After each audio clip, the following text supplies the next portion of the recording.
अरे का जानो ये सब चीज कब होगे वो, कसम से लब होगे ना, ये तोर संग लब होगे ना। महू का जाना, महू का जाना, ये सब चीज कब होगेगा, कसम से लब होगे ना, ये तोर संग लब होगेगा, ये तोर संग लब होगे ना, ये तोर संग लब होगेगा।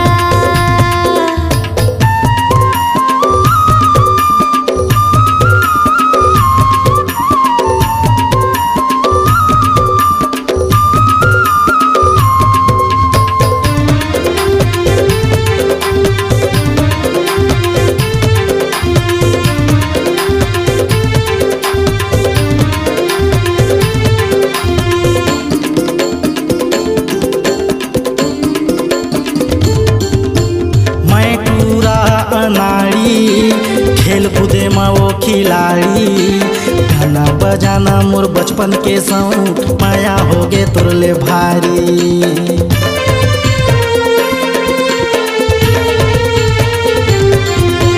मैं टूरा अनाड़ी खेल कूदे में वो खिलाड़ी, गाना बजाना मोर बचपन के सौंग, माया होगे तुरले भारी।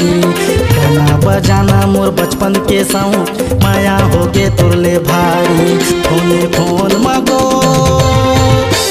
फोन मगो ते बातें कब होगे ओ, कसम से लब होगे ना, ये तोर संग लब होगे ना।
के कड़ा हवाओं में भले जाही वो मुरझान, छोड़ो नहीं मैं तोला रे गोरी, आई लव यू मुस्कान।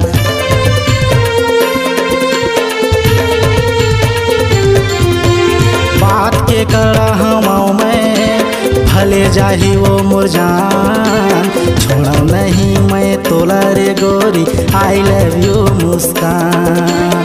छोड़ो नहीं मैं तोला वो रानी, आई लव यू मुस्कान।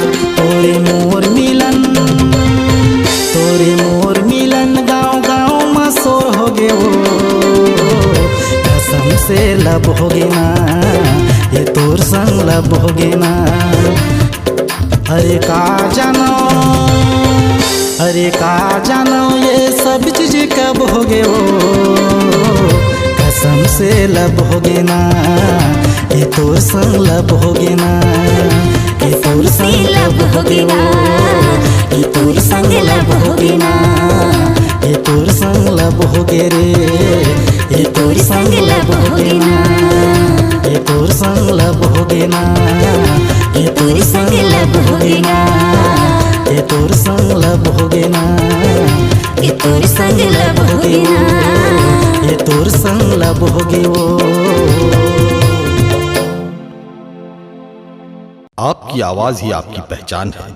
यदि आप अपनी आवाज को एक नया आयाम देना चाहते हैं तो चले आइए मल्टी ट्रैक डिजिटल रिकॉर्डिंग के लिए AVM audio video studio, Khamtarai, Raipur. Mobile number 9301523929 और 7869646201।